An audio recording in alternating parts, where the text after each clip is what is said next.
Today is the day, y'all. Today is the day. I've been trying to get this done for probably close to 3 months now, maybe a little longer. And that is baked beans. Home canned baked beans. I did this for the first time a year and a half ago, maybe, either the end of 22 or beginning of 23. I'm not really entirely sure. But we did pints of baked beans. We've eaten through all of them and we've been out of them for probably about 3 or 4 months now. They were so good. They were perfectly tender. There was no crunch, right? The beans were perfectly cooked. The spice and the flavoring, out of this world. I had not expected to really enjoy them, and my family did too, as much as I did. But here we are, we're gonna can some more. I delayed on this project a bit for a couple of reasons. Number one, I needed brown sugar and I just didn't buy brown sugar. So one of the things we're gonna do today is we're gonna take regular sugar and molasses and we're gonna make brown sugar. Never done that before. This will be a first, but I'm a big proponent in using what you have rather than constantly buying things when you could probably make do with what's in your pantry. The other part of that was navy beans, which are the typical bean, I think, for baked beans. You can use probably any type of white bean, probably maybe even a cannellini bean. But I finally got navy beans just last week in my last Azure order. So we've got everything we need. We're gonna start this process. Now, before I go into the recipe I'm using, the technique and everything we're doing, I just want to get this first part started. My goal is to can up 12 pints. I'm using wide mouth pints, but 12 pints, and I imagine that'll get us through at least the rest of 2024, maybe a little bit into 2025. So again, I will talk about the recipe in a minute, but right now I need 8 cups of dried beans in a large pot.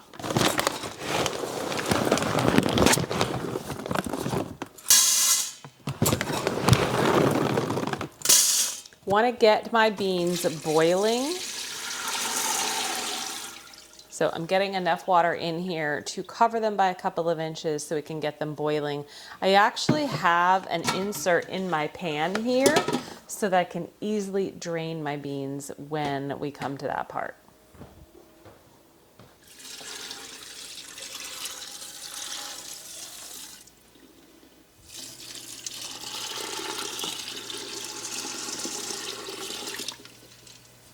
All right, I turned the burner on high. It'll take a little time, but what we're gonna be doing is bringing this to a boil. We wanna boil the beans for about, well, it says 2 minutes. I don't know if that's gonna be enough knowing the amount of beans I'm doing. So I might go up to 5 minutes.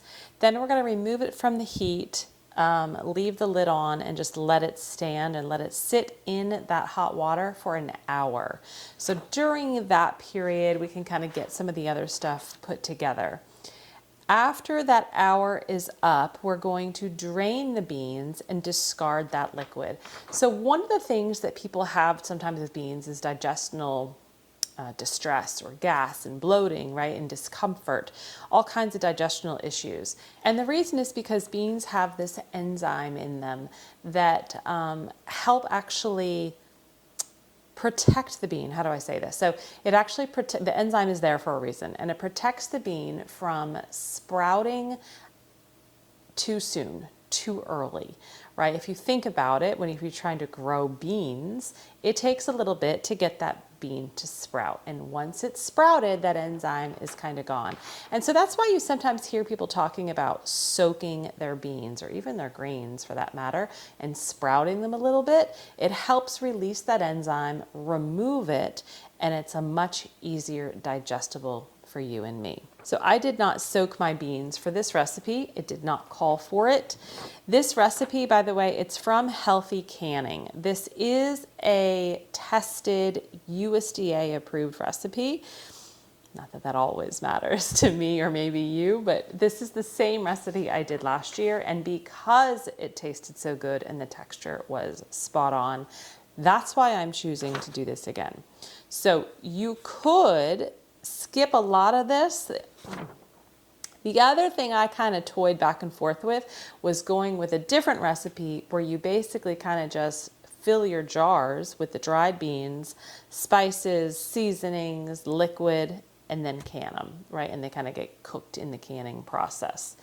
The problem with that is that I don't necessarily know that you'll get really perfectly textured cooked beans every time. So maybe you want to soak first.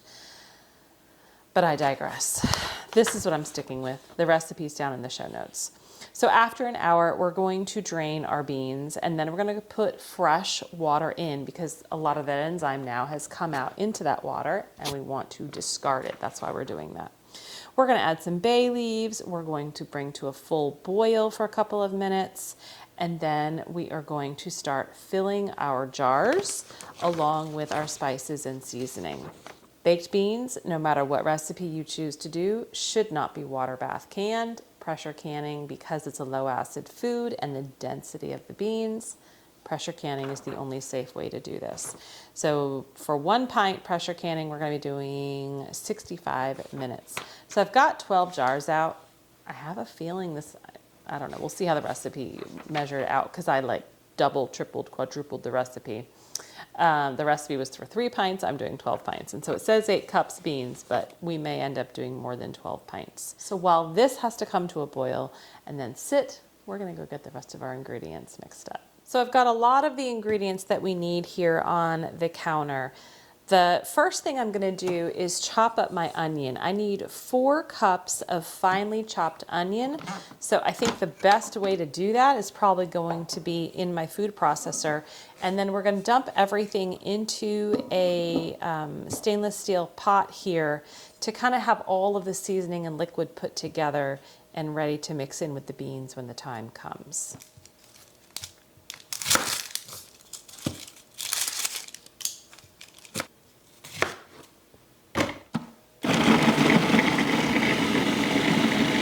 Okay, we've got 4 cups of onions. Let me tell you, I have composed myself again, but whoa!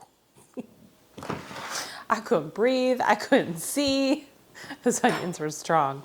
All right, next we are going to add to our pot the rest of the seasoning. We're going to do tomato paste, Worcestershire, mustard powder, salt, ground black pepper, brown sugar, some herbs, and mix that all together and kind of get it warmed up.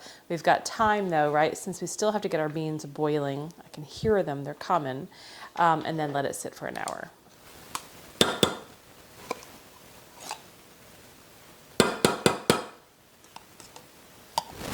All right, it's been about 3.5 minutes. I'm gonna go ahead and turn the burner off.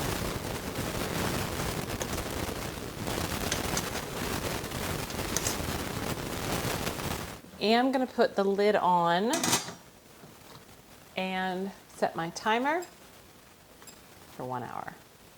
We're gonna get back to mixing in our ingredients. We've got our onions, tomato paste, Worcestershire. I'm going through the recipe measurements, guys, but I'm also just kind of eyeballing.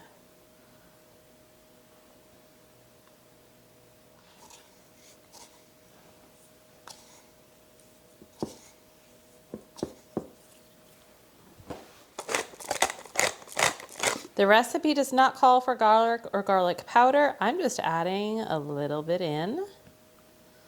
And then it calls for a kitchen bouquet. A kitchen bouquet is usually kind of a bunch of fresh herbs tied together in a bouquet. I'm going to simplify this for myself and just add a little bit of dried oregano from our garden.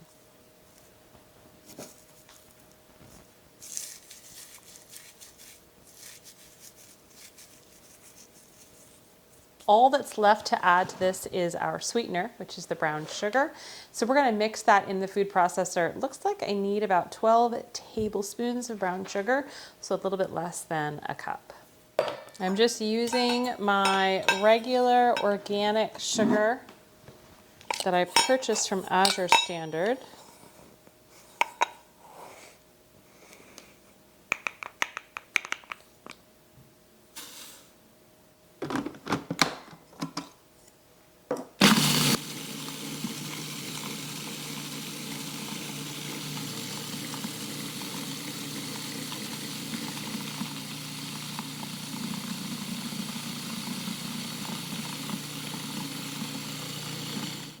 So all I did was drizzle a little bit of the molasses in.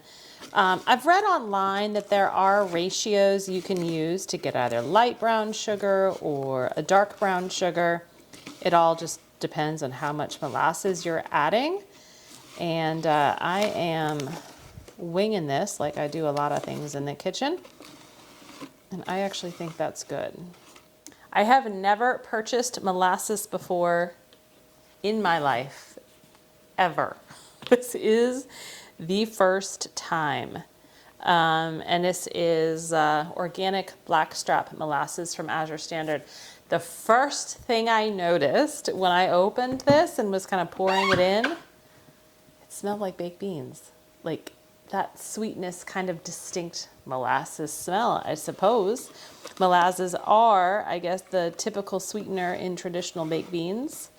And I can see why. Like I can smell that. It does give it a really good depth. So I'm glad I did this rather than just using anything else. So we're gonna add this to our mixture.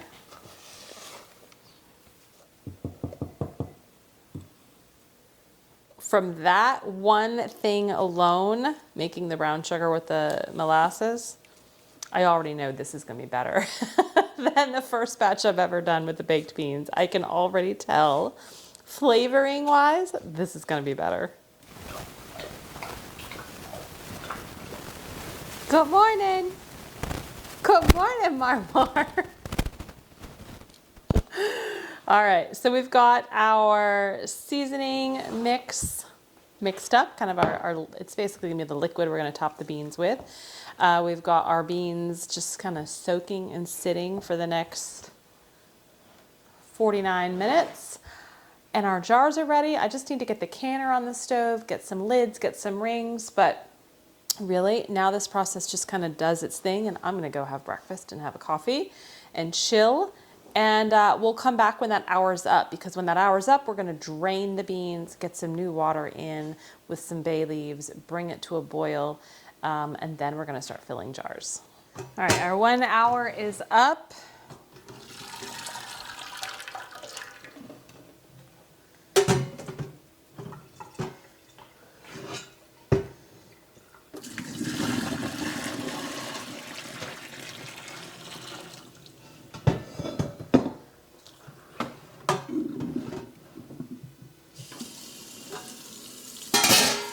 So I've drained the beans. I'm just gonna rinse them a little bit before we put them in a new pot of water. So we're gonna cover this by 2 to 5 inches, just like before, get it back on the stove and bring it up to a boil. It's only gonna boil again for a few minutes. Then we're going to strain the beans, but the important part with this step is we're gonna reserve some of this liquid that they're going to be boiling in, because we're gonna be adding some of that really hot liquid to our tomato paste, sugar, onion seasoning mix.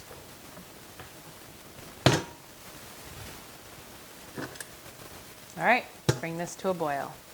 All right, so we got it back up to a boil. Remember, we are gonna be reserving some of this liquid. We're just gonna boil this for, again, 2-3 minutes.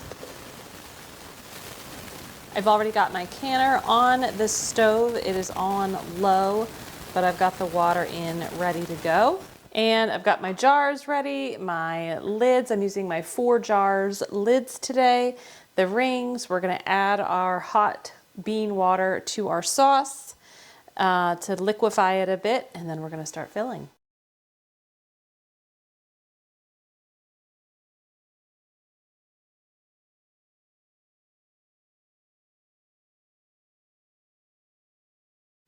I need to leave 1 inch headspace for proper canning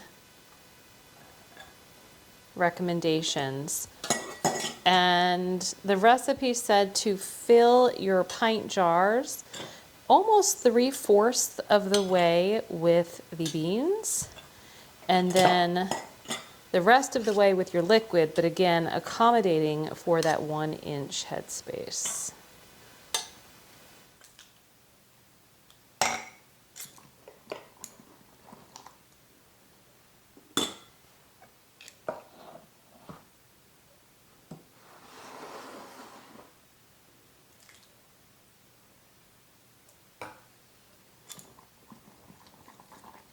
Okay, so all the jars are filled with 3/4 way of the beans and then about a ladle's worth of my seasoning.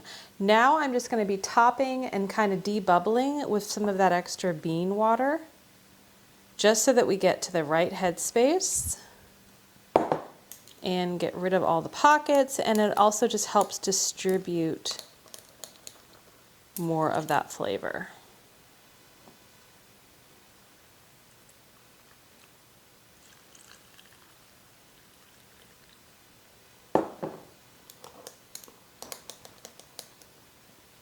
So I've got all of the jars filled. I think I've got them to the right 1-inch head space. They're all debubbled.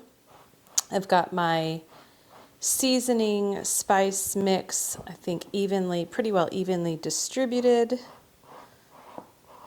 There is good movement within the beans.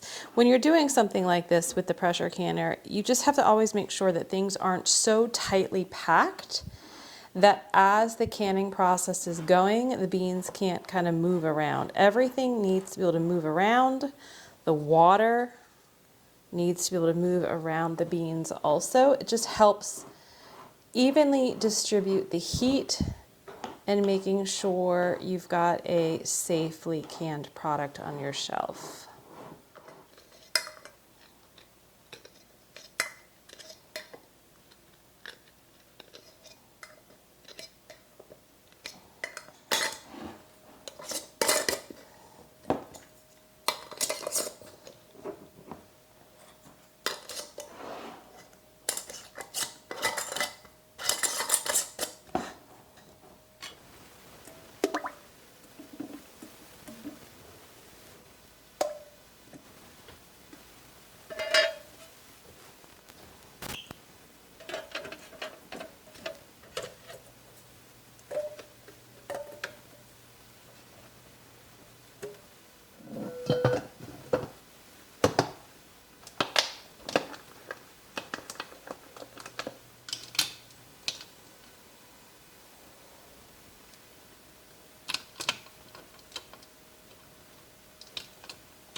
So the baked beans are done. They were in the pressure canner processing at the 10 pounds of pressure where I am in my elevation. Make sure you check your elevation for the poundage of pressure you should have.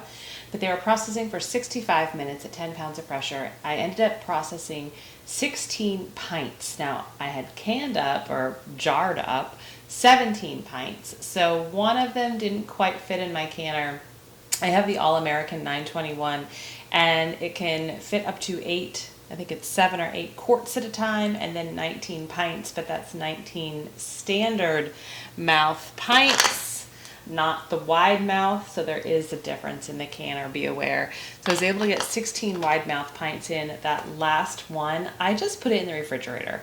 When I'm ready to actually use it, and it will be one night this week, I'm just going to throw that in a small sauce pot and kind of put the lid on and simmer it for maybe 20 or 30 minutes, and I think that'll be fine. I actually already did taste the beans. I took a spoonful, and they weren't crunchy, but they could soften up a bit, and the flavor was perfect. It was spot on.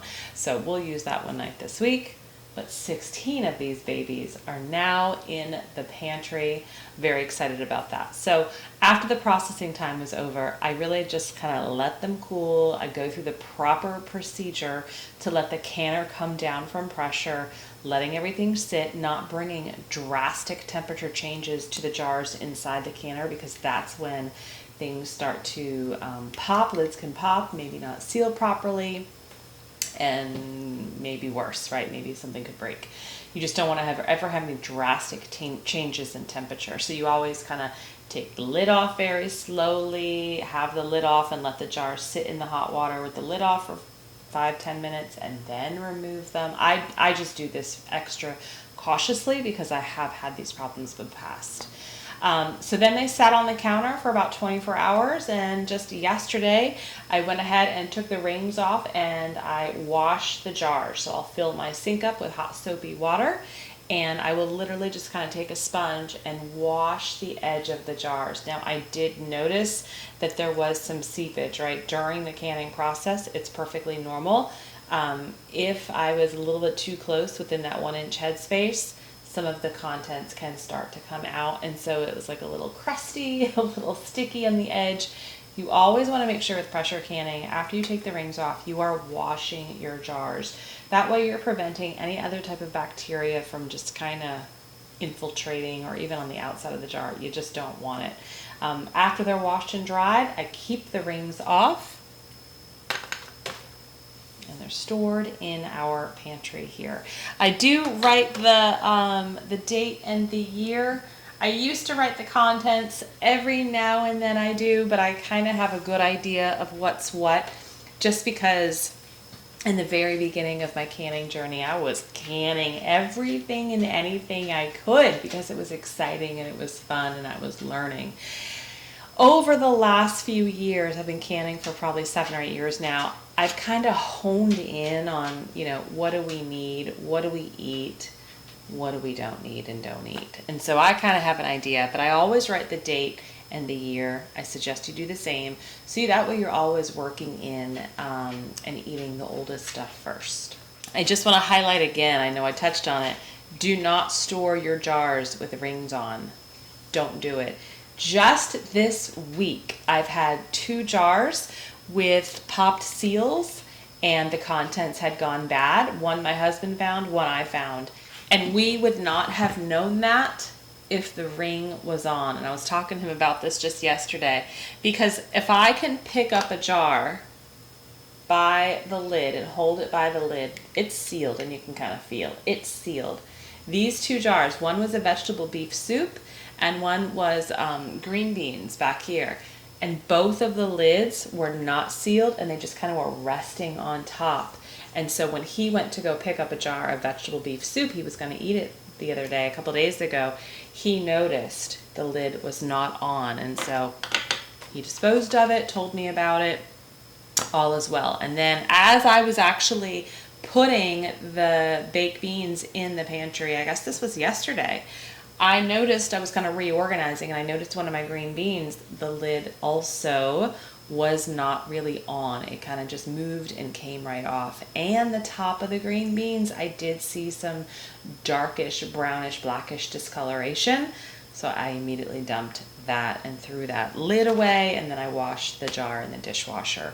So don't ever think that you'll know if there's a false seal if the rings are on. You may not know, because the ring is holding it down tight, and when you go take that lid off, you may still hear the pop and you think everything's fine. That is why I never store rings on, because I always want to know, is something properly sealed and safe, or is something need to be disposed of? Thanks for joining me on the baked bean canning journey today. I'm also really excited that I don't have to buy brown sugar. I could just make it on demand when needed. Maybe you want to try that at home too. Stay healthy, stay well, and I will see you next time.